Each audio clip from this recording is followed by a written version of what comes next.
Graça e paz, amém? Para mim é um prazer muito grande poder estar aqui com vocês, para refletirmos acerca da palavra do Senhor. E eu quero que você abra a sua Bíblia no Evangelho de Lucas, no capítulo de número 15.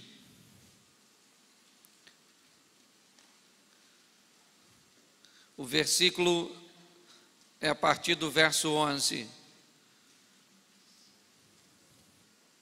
Me parece que Lucas 15 é o setor da Bíblia dos achados e perdidos.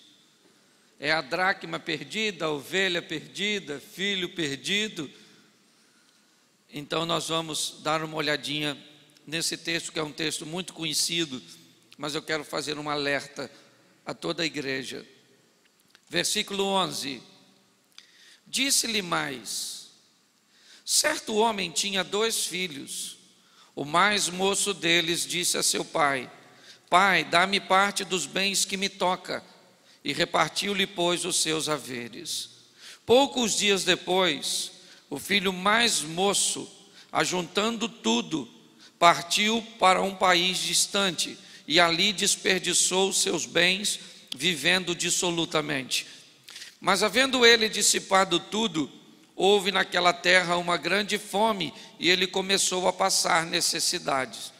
Então foi encontrar-se com um dos cidadãos daquele país, o qual mandou aos seus campos a apacentar porcos. E desejava encher o estômago com as alfarrobas que os porcos comiam, e ninguém lhe dava nada. Caindo, porém, em si, disse: quantos empregados de meu pai têm abundância de pão, e eu aqui pereço de fome? Levantar-me-ei, irei ter com meu pai, e dir-lhe-ei: Pai, pequei contra o céu e diante de ti. Já não sou digno de ser chamado teu filho, trata-me como um dos teus empregados. Levantou-se, porém, e foi para seu pai. Estando ele ainda longe, seu pai o viu, encheu-se de compaixão e, correndo, lançou-se-lhe ao pescoço e o beijou. Disse-lhe o filho: Pai, eu pequei contra o céu e diante de ti. Já não sou digno de ser chamado teu filho. Mas o pai disse aos seus servos: trazei depressa a melhor roupa, vestilha, põe um anel no dedo e alparcas nos pés. Trazei também um bezerro cevado, matai-o, comamos e regozijemo-nos, porque este meu filho estava morto e reviveu, tinha-se perdido e foi achado, e começaram a regozijar-se. Ora, o filho mais velho que estava no campo, e quando voltava, ao aproximar-se da casa, ouviu as músicas e danças, e chegando a um dos servos, perguntou o que era aquilo. Respondeu-lhe este: chegou teu irmão, e teu pai matou um bezerro cevado, porque o recebeu são e salvo. Mas ele, indignado, não queria entrar. Saiu então o pai e insistia com ele. Feche os seus olhos por um momento. Senhor nosso Deus e Pai, em nome de Jesus, eis aqui a tua palavra. Queremos continuar te ouvindo, Senhor. Fala conosco, ó Deus. Usa-me como um canal de bênção nesta manhã, em nome de Jesus. Amém. Glória a Deus. Amém? Eu gostaria de conversar com você um pouco sobre essa passagem, porque ela nos traz grandes ensinamentos, como todo o conteúdo bíblico. Mas ela fala de 2 filhos e um pai. Se eu tivesse um título para colocar nessa mensagem, eu colocaria: meus filhos não me compreendem. Seria o tema dessa mensagem. Nós vamos olhar por um pai incompreendido por seus filhos. Interessante. Ele é incompreendido pelo filho que vai embora, mas ele também é incompreendido pelo filho que não vai embora. O filho fica, mas sem a essência do pai. O filho não vai embora, mas ele não tem mais os valores do pai. Só que o pai dessa história é Deus. Os filhos dessa história somos nós. Me parece que o filho ideal desse pai, ele é na verdade uma fusão desse filho que volta consciente, com todos os valores que o trouxeram de volta para casa. Lá fora ele descobriu o bem-estar e a satisfação de estar em casa, mas me parece que também esse filho que fica precisa receber um pouco desse que foi. Ele nunca saiu de casa, mas me parece que nunca conseguiu entender de verdade os valores do pai. Se esse pai é Deus, se esse filho somos nós precisamos ver em qual desses dos filhos nós nos encaixamos e qual é o procedimento que temos que cumprir para entrarmos num padrão de filho ideal. Só que eu preciso mostrar a você o que fez esse menino sair de perto do pai. O pai tem um inimigo velado, o pai tem um inimigo real, o inimigo de Deus, o inimigo do pai é o maligno, Satanás. Só que tem um problema: esse inimigo do pai não pode fazer nada contra o pai, porque ele é inferior em poder ao pai. Não existe maneira de Satanás tocar em Deus, não existe maneira de Satanás atingir a Deus. Mas nós sabemos que uma das melhores maneiras e mais eficientes de atingir um pai é atingindo seus filhos. Mas também isso não é problema, porque Satanás não pode atingir os filhos deste pai, porque a Bíblia nos diz que o Senhor envia seus anjos a acampar ao nosso redor. Nós temos a proteção do pai, amém? Isso é verdade. Então, o inimigo do pai também não pode tocar em mim e em você, porque o pai nos oferece inteira proteção. Até aí está tudo certo. Só que existe uma maneira do inimigo do pai tocar nos filhos deste pai. E que maneira é essa, pastor? Criar uma maneira, uma situação para tirar estes filhos da presença do pai. Se o inimigo conseguir ludibriar este filho, se o inimigo conseguir encantar este filho e levar este filho para longe dos pais, este filho fica à mercê do ataque deste inimigo. E é exatamente isso que está acontecendo nesse texto. É isso que a Bíblia está querendo me ensinar e ensinar a você. Primeiro, ela está querendo dizer: o melhor lugar para estarmos é na casa do Pai, na presença do Pai, debaixo da obediência do Pai, recebendo a proteção do Eterno. Só que você há de convir comigo que muitos de nós se iludem e querem dar uma voltinha fora da presença do Pai, fora dos valores do Pai. O que fez esse menino ir embora? Certamente, o que o texto sugere é que este menino, apesar de estar na casa do pai, está olhando para o que está acontecendo lá fora. E cá, convenhamos, gente, nós somos pessoas mais maduras. Ontem eu falei para a juventude, mas eu quero que você raciocine comigo. Se nós olharmos para o que está acontecendo lá fora, parece que as coisas lá são melhores, são mais coloridas, pode-se fazer mais coisa. Parece que a vida na presença de Deus é monótona e chata. Eu costumo dizer que Deus é alguém muito alegre. Eu não quero ir para um céu de um Deus rabugento. Sabe, aquele velhinho muito aborrecido, mal-humorado. Para mim, Deus é alegre. Quando eu olho Deus, gente, olha o humor de Deus. Vê se Deus não tem bom humor. Deus chega no jardim do Éden, o onipresente, onipotente, onisciente, chega no jardim do Éden e diz assim: alguém viu Adão aí? Se isso não é senso de humor, como alguém viu Adão? O senhor sabe onde Adão está? Estou perguntando por quê? Ele está conversando com o profeta Isaías, só tem os dois num diálogo. No final do diálogo, Deus olha para Isaías e diz assim: a quem enviarei? Quem como? Só tem nós dois. Isaías olhou e falou: eis-me aqui, não tinha outra saída. Vão prender Jesus no Getsêmani. Olha o senso de humor de Jesus, adrenalina na veia, todo mundo nervoso. Jesus se aproxima dos soldados com a tocha e diz assim: quem vocês estão procurando? Eu posso ajudar? O cego chama Jesus desesperadamente: filho de Davi, filho de Davi. Jesus chama o cego e diz: o que queres que eu te faça? Eu queria que o senhor me desse um cão guia. Se o senhor me desse um cachorro, ia me ajudar tanto. Para me ajudar na minha cegueira. Então, o bom humor de Deus é algo sensacional, sabe? Quando eu olho a maneira com que Deus trata as coisas. Só que, por isso eu quero dizer a você, o melhor lugar para estar é na casa do Senhor, é na presença do Senhor, desse Deus maravilhoso, bom, eterno. Só que às vezes a gente olha lá para fora e parece que a vida é melhor lá. Uma bebidinha, sexo livre. É ou não é? Você olha e diz: puxa, aqui eu não posso fazer. Está assim de gente sendo enganada pelas artimanhas do maligno. Como este menino que está na casa do pai, mas olhando para o que está acontecendo lá fora.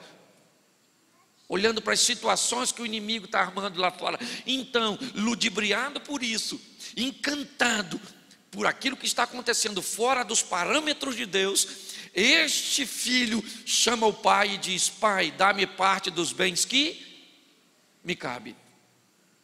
Eu queria que o senhor me desse os meus direitos.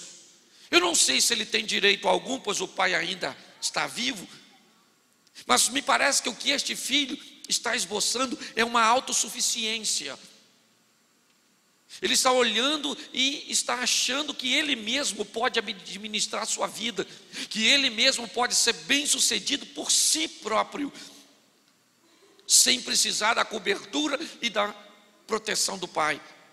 Engraçado é que o pai dá a ele o que ele acha que tem direito, mas por um período ele não vai embora. Mesmo ganhando a parte dele, o texto diz que durante um período ele não saiu da presença do pai. Ou seja, ele tinha tudo que sempre quis na presença do pai. Ou seja, ele estava com tudo nas mãos.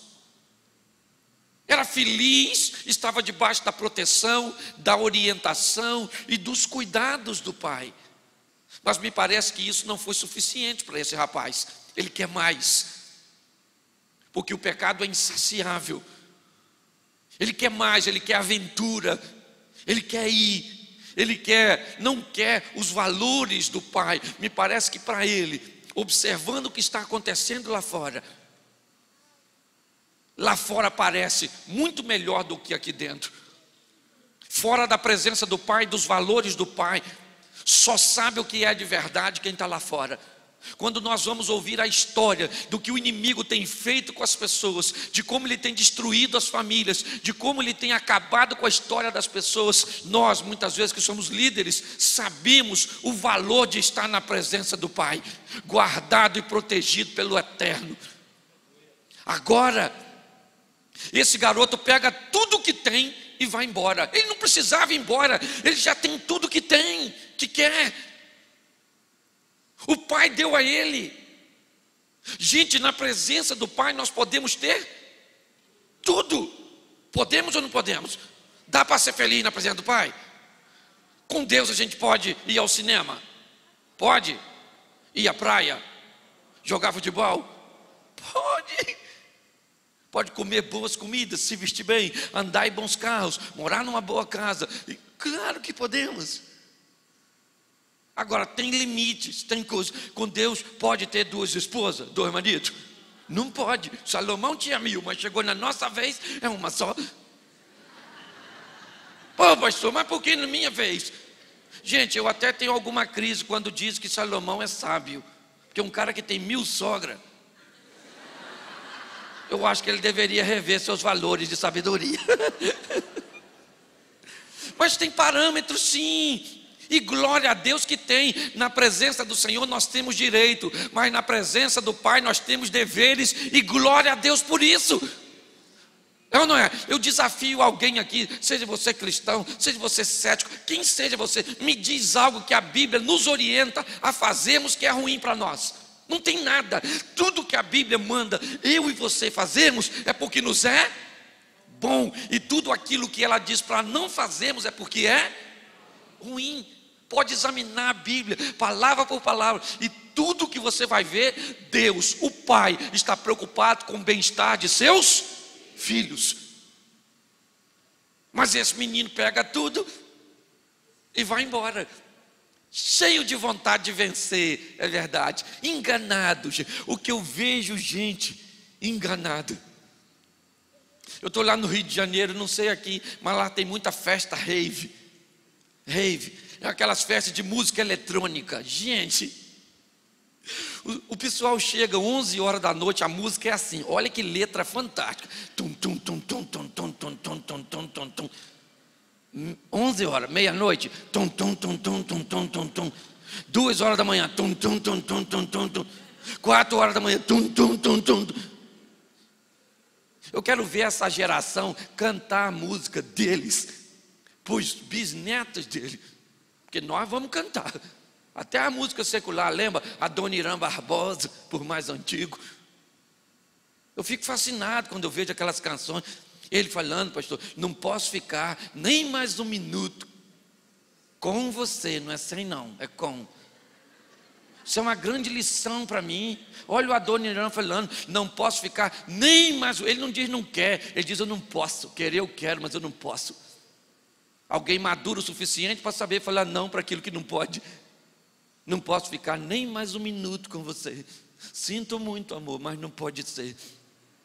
Moro lá em Jaçanã, se eu perder esse trem que sai agora às 11 horas, só amanhã de manhã. Isso é sensacional, gente. Gente, olha só, olhe bem. Não, presta atenção na profundidade dessa canção, pastor. Olha o que ele está dizendo. Ele está dizendo não para um amor dele. Não posso ficar nem mais um minuto com você. Eu sinto muito, mas eu tenho que falar não para você. Por quê? Por causa do trem? Não, por causa da sogra. Além disso, mulher, tem outra coisa. Minha mãe não dorme enquanto não chegar. Eu fico encantado. Por quê? Porque eu vejo alguém que diz não para um amor fora de casa e diz sim para um amor dentro de casa. Me parece que a dona Nã, no fundo, eu aplicando aqui, quando ele diz, minha mãe não dorme enquanto eu não chegar, me parece que ele está dizendo, eu tenho um amor lá em casa, um amor maior do que o amor de pai e mãe, aquele que não tosquenejará, não dormitará, o guarda de Israel, e eu vou dizer não para os amores aqui fora, por amor que eu tenho a Deus, aquele lá de dentro que me aguarda.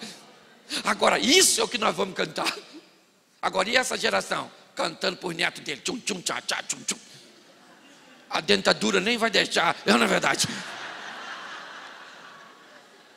Então, eu acho engraçado como as pessoas se encantam com facilidade, com coisas tão superficiais. Esse menino se encantou e foi embora para longe da presença do pai, com desejo de vencer, com desejo de ganhar. Ele tem aquele ímpeto, lá vai o menino. Só que ele vai descobrir a duras penas que longe do pai não há vitória. Longe do pai só há humilhação. E ele começa a perder. Eu moro na roça, lá no Rio de Janeiro. Xerém, é meio que roça, 50 quilômetros da capital, mas pode notar que o meu linguajar é meio caipira.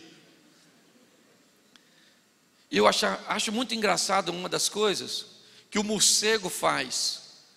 Quando o morcego vai sugar o sangue de um animal, antes de sugar o sangue, ele injeta, um anestésico.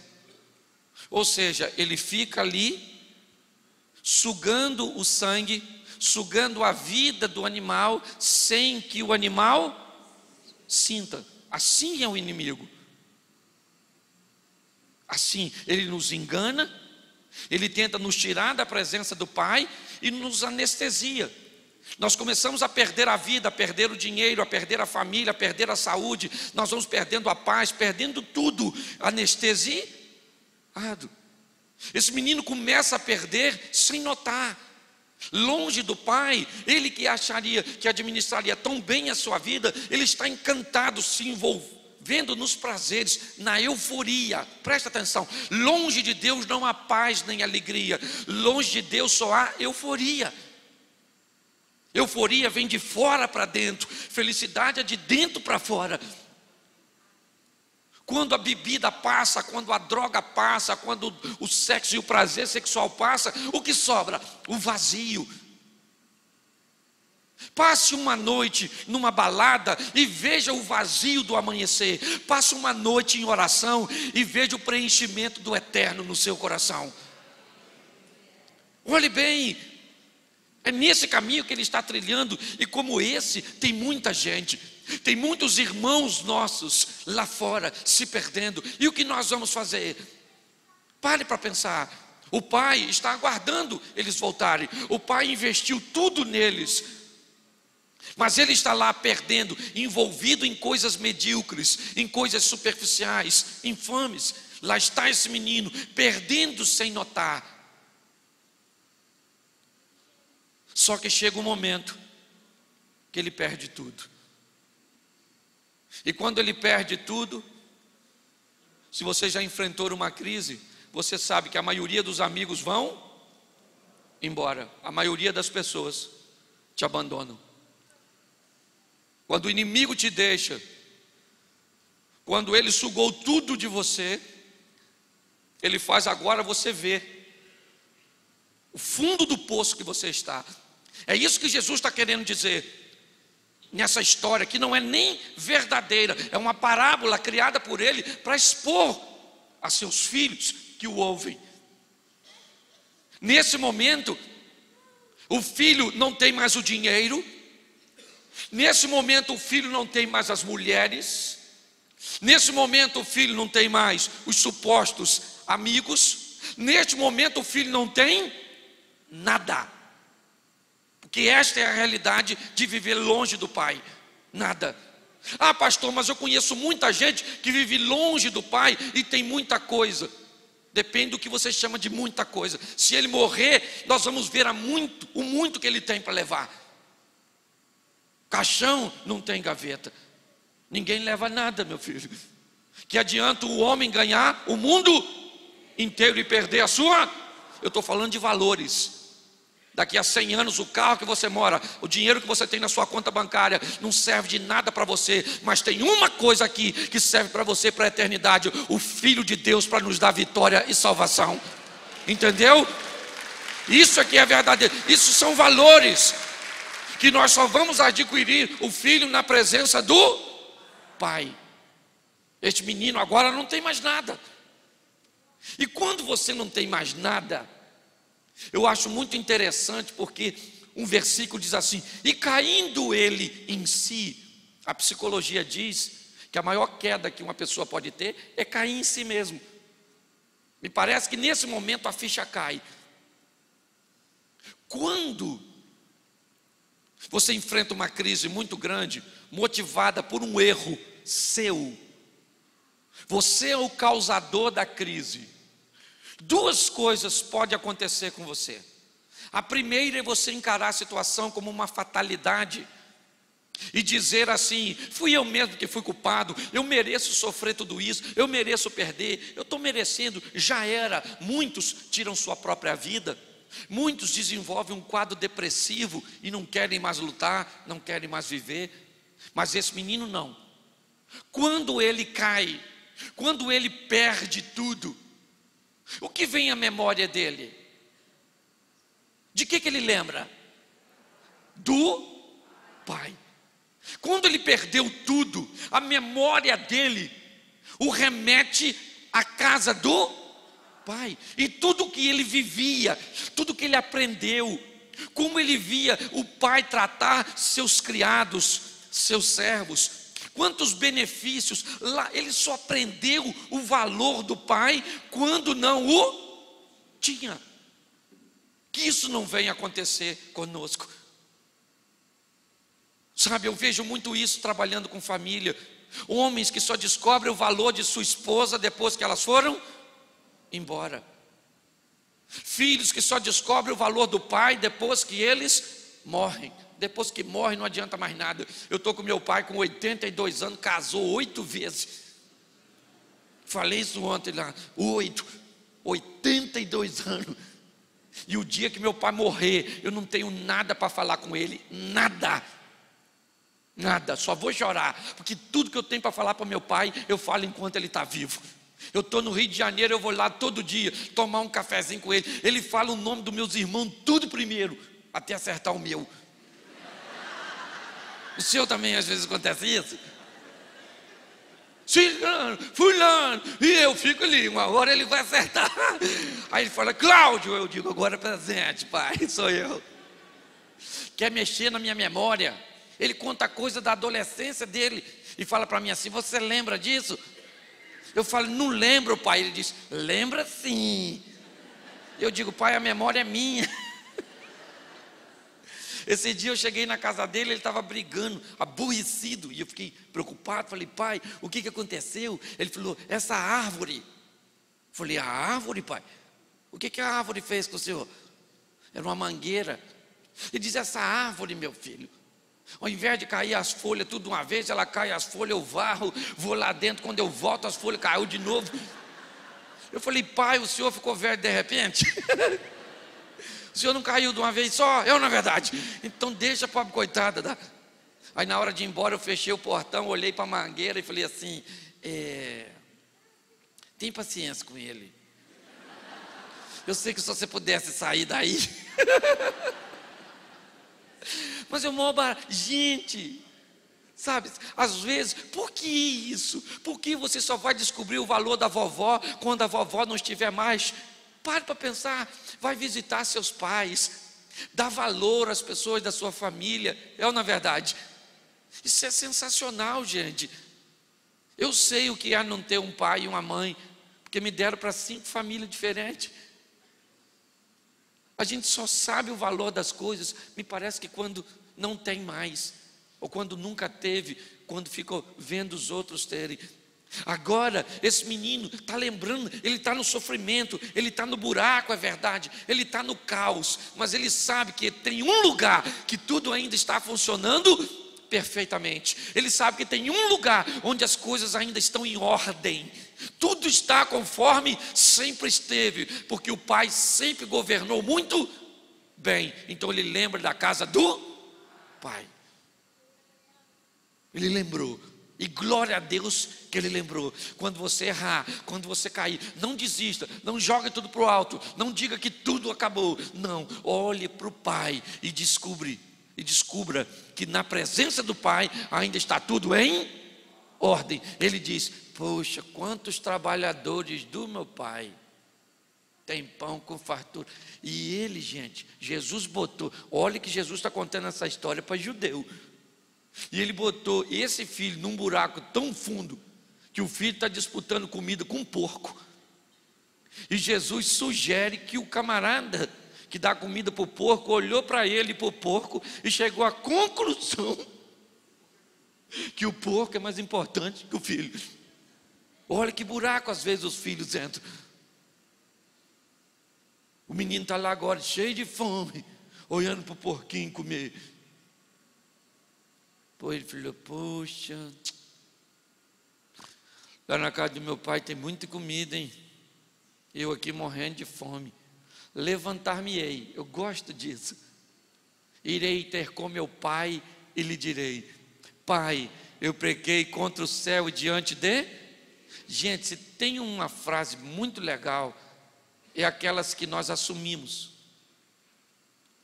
Levantar-me-ei, vou encontrar com meu pai e vou falar, pai, eu pequei, eu errei, eu vacilei, eu me encantei com o inimigo que botou umas coisas lá fora e eu quis ver, perdi tudinho. As mulheres foram tudo embora, agora estou eu aqui. Vou lá falar com meu pai, eu vou lá explicar ao meu pai e vou falar com ele. Eu não quero nem ser mais filho, eu quero ser tratado como um dos empregados. Já estou satisfeito. Ele está fazendo planos ainda, mas ele se levanta. Ele diz levantar-me-ei no verso anterior, mas no seguinte ele diz assim, e levantou-se e foi ter com o pai. Não deve ter sido uma caminhada muito fácil, né, gente? Reconhecer o erro não é um negócio muito bom, né? Erro é bom quando é dos outros, porque a Bíblia diz, se um homem julgasse a si mesmo, ele não seria condenado. Quando você olha para os outros, é fácil você condenar, porque defeito é igual caroço de feijão no dente. Você tem uma visão nítida, se tiver no dente dos outros. No seu dente você fica rindo. que caroção aí no seu dente. E alguém olhando no seu também tem, é ou não é? Porque se nós fôssemos nos julgar, seria, por exemplo, se uma pessoa fala demais, se mete na vida dos outros, ele é o quê? Ele é o quê? Fofoqueiro?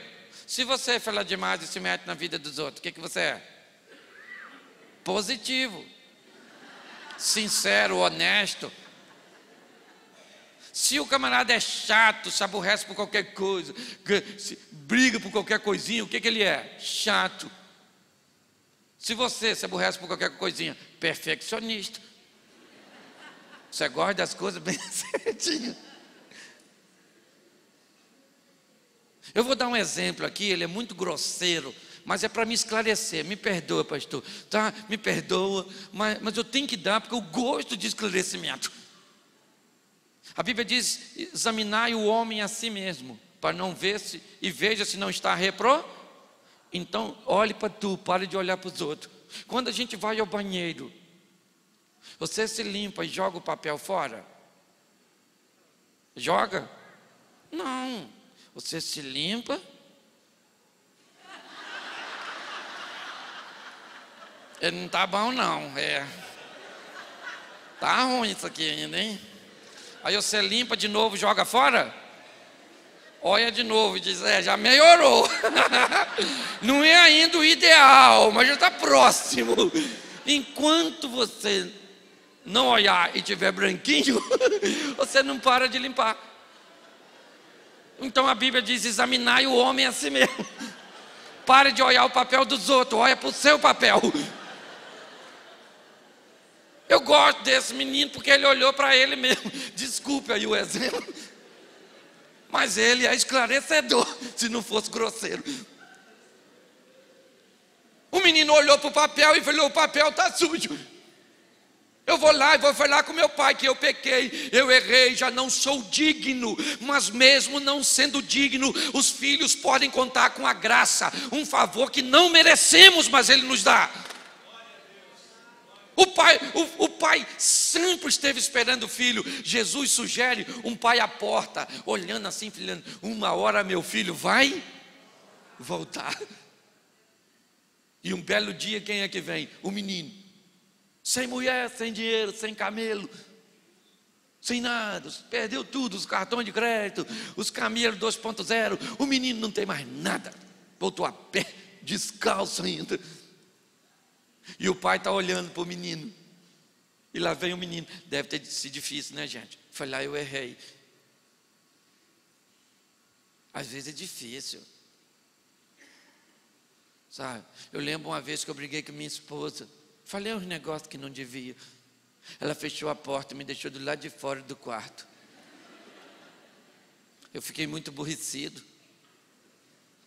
Nunca tinha dormido fora do meu quarto. Só aconteceu isso uma vez. E aí eu fiquei doido, peguei o travesseiro do meu filho, dormi no quarto do menino. Acordei bravo. E fui fazer uma oração, falar com o Eterno. Falei, Senhor, que mulher é essa que põe a gente para fora do quarto? Isso não é mulher, não. Eu estou muito aborrecido, não sei se eu vou perdoar ela, não. E o Espírito de Deus tocou no meu coração e falou assim, você lembra do que você falou para ela?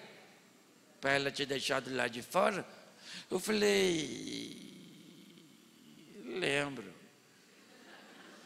Você acha que você deveria ter falado? Falei, não. Então, você acha que você mereceu dormir? Foi uma conversa muito dura, voltando. E Deus tocou no meu coração e falou, você mereceu dormir. Vai lá e fala com ela, pequei. Já não sou digno de ser chamado seu marido. Trata-me como um qualquer. Foi difícil ir lá chamar minha mulher e falar, filha, eu errei, pequei, filho, não devia ter falado não, você me perdoa? Pior que eu não posso te dar garantia de que eu não vou fazer de novo, que eu sou falho, mas eu vou lutar com todas as minhas forças. Nunca mais dormir fora do quarto, não. A gente já está com 22 anos juntos, vamos para 23 e glória a Deus. Quero ir com ela até que a morte nos separe, de preferência com a morte dela. Não é verdade, mas eu quero ir até o finalzinho. Ela não está aqui, eu posso falar. Não é verdade? É só para descontrair um pouquinho. Mas olhe bem, voltar às vezes não é fácil, mas se for necessário, nós vamos Amém? Posso ouvir um amém? Isso, o menino agora está voltando, e quem é que está lá de pé, aguardando o menino voltar? O pai. Eu imagino a expectativa do pai olhando. Falando, aquele lá é meu menino, hein? Não está assim tão bonito quando saiu. Está meio cabisbaixo, borocochô, mas está voltando. Eu acho interessante porque o pai não espera o menino chegar, ele sai correndo na direção do filho. Eu imagino o filho apreensivo, porque o pai poderia dizer: o que foi? Agora está voltando, né? Perdeu tudo, né? Eu te avisei. Se tem uma coisa que você não deve falar para alguém que errou, eu te avisei. Não fala não, gente. Machuca tanto. Não machuca? Quando alguém erra, você fala assim: eu te falei. Eu te avisei. Quando você ouve disso, dá vontade de você cometer um homicídio doloso, com intenção de esganar a pessoa. O pai poderia falar muita coisa com o filho, mas o pai não falou nada. O pai parte na direção do filho, abraça ele, beija o menino.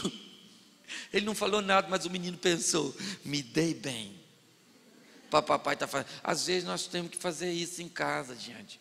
Alguém errou, seu marido errou com a senhora, não briga com ele não. Abraça ele e beija ele. Pastor, isso é pedir demais. Não. Sorria quando alguém errar. Lá em casa eu brinco, porque a vida é assim, gente. O que nós vamos levar da vida? Lembra aí, outro dia desse você era um garotinho. Olha para você hoje. Cadê o cabelo que você tinha? A barriga de tanquinho, olha o que virou. A senhora, toda bonitinha, uns dias desses atrás. Hoje está aí, só Jesus sabe como. Nós estamos morrendo, gente. Para quem está morrendo, qual é o segredo da vida? Viver, ser feliz. Todos nós estamos numa fila invisível da morte, onde qualquer momento alguém pode chamar o número de sua senha. Alguém grita lá em cima: 19, era você, olha só.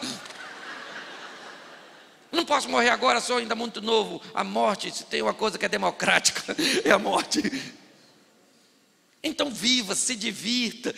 Não é verdade? Nós estamos aí para nos divertir, mas na presença do Senhor, do Pai, debaixo da proteção do Eterno. Esse menino foi lá fora, perdeu tudo, agora volta sem nada, mas ele confessa e deixa. A Bíblia diz que aquele confessa e deixa, alcança isso. Ele diz: pai, preciso falar uma coisa para o senhor. Pequei. O pai diz: isso eu já sei. Já não sou digno, também sei. O empregado está melhor que eu, também sei. Então o senhor me trata dessa maneira? O pai disse: não, você é meu filho. Eu não posso tratar você de qualquer maneira. Você é meu. Eu sempre sonhei com esse momento, que você ia entrar por aquelas portas arrependido e consciente de que fora de mim e da minha presença não há vida, não há satisfação. O que há é ilusão. Você descobriu isso a duras penas, filho, mas vem para cá. Pega uma sandália, um vestido e um anel. Vamos preparar esse menino. E aí matou um bezerro cevado, porque nem todo mundo pode sair ganhando o bezerro. Alguém perdeu nessa parte. O bezerro morreu, coitado. Mataram um bezerro e tinha um festão. Gente, mas uma festa maravilhosa. O meu filho voltou, ele está em casa. Mas quem é que está chegando? O filho mais? Ele saiu de casa? Sempre foi criado na presença do... Quando viu a festa, ele diz: o que está acontecendo aí dentro? Alguém falou: seu irmão voltou, menino. Perdeu tudo com meretrizes, mas seu pai deu uma festa porque voltou vivo, perdoou ele. O filho mais velho falou: não vou entrar nessa festa, não estou afim de entrar, estou aborrecido. Gente, é engraçado, né? Esse filho nunca saiu da presença do pai, mas nunca esteve na presença do pai de verdade. O tempo todo que ele esteve ali, ele não aprendeu nada sobre misericórdia, sobre amor, sobre arrependimento. Cuidado, esse é um grande alerta para nós que achamos que nunca nos desviamos, que sempre estivemos na casa do Pai há 10, 20, 30, 40 anos, que isso não nos torne tradicionalistas. Tradição é a fé viva de quem já morreu. Tradicionalismo é a fé morta de quem está vivo. Esse menino, ele não tinha nada do pai, mesmo estando na presença do pai. Nós devemos ter cuidado com isso, com esse legalismo que muitas vezes toma conta do nosso coração. Ele diz: eu sempre estive aqui, eu nunca me afastei da sua presença, o Senhor nunca me deu um cabrito para eu me regozijar com os meus amigos. Olha o que ele está dizendo. Ele está dizendo que estar para ele ali sempre foi muito pesaroso. Ele diz: eu não vou entrar nessa festa. Deixa eu falar uma coisa para você: se você se arrepende e muda de vida, Deus tem uma festa para você. Se alguém não vai querer entrar, isso não é problema seu, é problema de quem não está querendo entrar. Mas Deus fez uma festa para você. Deus fez uma festa para o seu arrependimento, para a sua mudança de vida. Se os outros vão entender, se não vão entender, se vão gostar, se não vão gostar, isso não é problema nosso. Nós temos que estar conscientes de que é na presença do Pai. Mas olhe bem, esse filho agora está muito bem, mas ele deveria ter um pouco dos valores desse que nunca foi embora. Para quê? Para nunca sair da presença do pai. Mas o filho que nunca foi embora precisa ter um pouco daquilo que o filho pródigo ganhou lá fora, que é saber o valor de estar ali. Me parece que o filho ideal que Deus está buscando é a fusão desses dois. É um filho firme, forte, constante, mas consciente de que o melhor lugar para estar é aqui, diante do Pai, na presença do Eterno, na presença do Todo-Poderoso. Que nós possamos, eu quero orar com você nesta manhã, e eu queria que nós sempre fizéssemos uma reflexão sobre isso. Esses dias eu estava numa entrevista e alguém me perguntou: pastor, qual é uma das passagens bíblicas que mais te chamam a atenção? E eu disse a ele: uma das passagens que eu mais gosto é quando Jesus cura o paralítico do tanque e diz para ele: levanta, toma tua cama e vai para tua casa. A última coisa que aquele paralítico gostaria de ver na vida, o que era? A cama. E Jesus diz: pega a cama e leva para tua casa. Eu fiquei pensando, por quê? Me parece que Jesus está querendo dizer: põe essa cama lá na sua casa, num lugarzinho, que dê para você dar uma olhadinha nela de vez em quando. E o dia que você andar, virar cambalhota, correr e achar que é alguém, dá uma olhada na cama e você vai lembrar onde você estava e quem foi que te tirou de lá. Você só é o que é, só faz o que faz, só pode o que pode, porque eu entrei na sua vida e mudei a sua história. Eu acho que todos nós precisamos ter isso, essa consciência da valorização desse Pai, saber quem Ele é. Eu não tinha nada, gente, hoje não tem muita coisa, mas eu fiz duas coisas que mudou a minha vida. Casar, gente, olha, por isso que eu falo, quem aqui não é casado, levante a mão, o solteiro, isso, por favor, case, venha sofrer conosco. Eu fiz duas coisas nessa vida que mudaram a minha história: casar e deixar o pai governar a minha vida. Não tem nada melhor que isso. Case-se, case. Pastor, é difícil, não sei o quê. Tem um montão de coisas, mas é bom demais.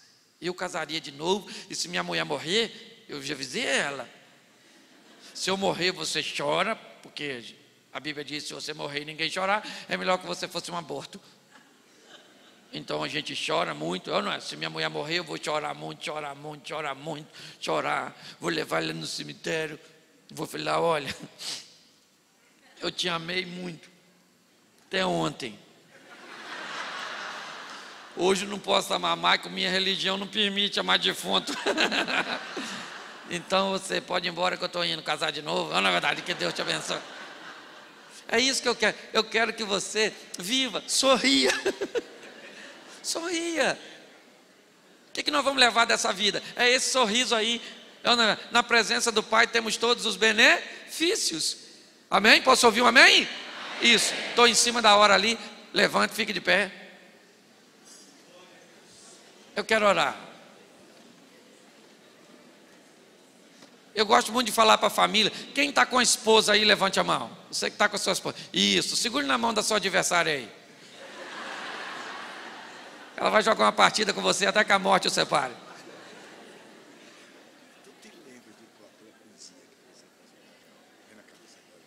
Eu posso tentar. Eu quero orar e o pastor pediu que eu recitasse uma poesia. Eu vou tentar lembrar no final. Mas segure na mão da sua adversária. Isso, fica aí, aproxime a presa do predador. Se é que você ainda é o predador. Isso, e se divirta. Olhe para sua esposa aí agora e diga assim: eu te amo, não posso mais viver sem ti. Isso. E fala para ela assim agora: e é verdade. Feche seus olhos aí. Senhor nosso Deus e Pai, muito obrigado por esses momentos.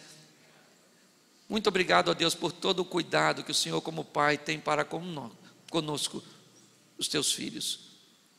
Continua, ó Deus, agindo. E eu quero ministrar uma bênção para cada lar aqui representado e para cada casal aqui.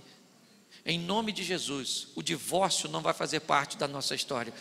O adultério não vai fazer parte da nossa história. A pornografia não vai fazer parte da nossa casa. A pedofilia não vai fazer parte de nossa família. A homossexualidade não vai fazer parte de nossa família. A violência doméstica não vai fazer parte da nossa família. Nós queremos lares sarados. Nós queremos filhos promissores. Nós queremos uma vida santa na Tua presença, ó Pai. E que jamais saiamos dali, ó Deus. Muito obrigado, Senhor. Em nome de Jesus.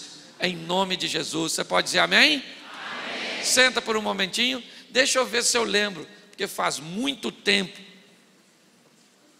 Ela diz assim: existem certas pessoas carentes de entendimento que acham que não foi Deus que criou o casamento. A princípio lhes parece que não foi conveniente unir dois seres avessos de fato bem diferentes. Mas nós que somos cristãos e temos boa memória, sabemos muito bem como surgiu essa história. Adão andava ocupado, trabalhando com capricho, pensando o dia inteiro em nome de bicho. Era porco, não vou lembrar. Não lembro. Hein? Já foi suficiente? Eu não lembro, faz muito tempo que eu recito. Deixa eu ver se eu pego. Não vou lembrar. A memória falhou. Eu fico devendo a próxima vez. Hein? Isso, à noite eu vou pegar, porque ela está no site. Eu entro no site, pego e à noite eu vou ler, né? Hein? Então me dá aqui. Ela tem no celular? Isso. Não pode demorar. Ela tem, mas é o áudio.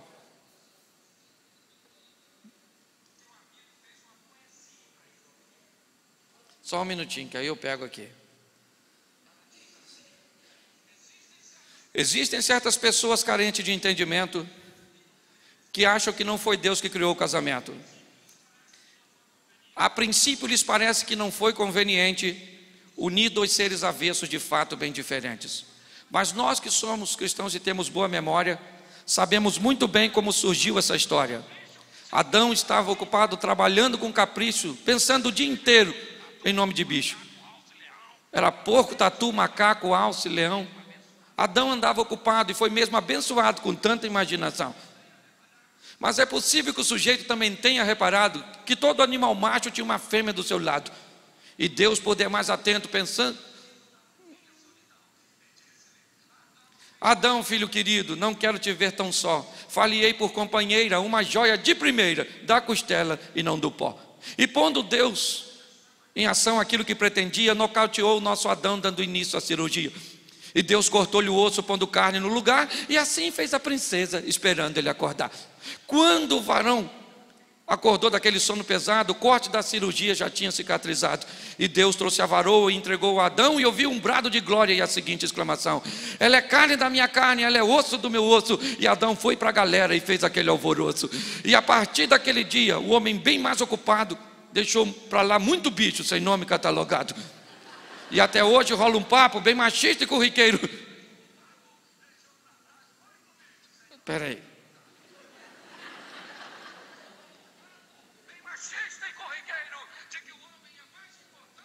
Eu vou fazer à noite, não está legal. Depois você vai lá à noite, vem aqui, sei lá onde é que eu vou estar, eu sei que eu vou estar pregando. Certo? Muito obrigado. É que faz uns 3 ou 4 anos que eu não tenho acesso. Gente, olha, foi um prazer ter estado com vocês. Desculpe aí as minhas brincadeiras, bote tudo na minha conta. Eu estou indo embora hoje à noite, não deixa nada na conta desse moço, que ele continua aqui. E ele me trouxe aqui para falar algumas coisas que ele não falaria, por isso que ele terceirizou o serviço. Deus abençoe.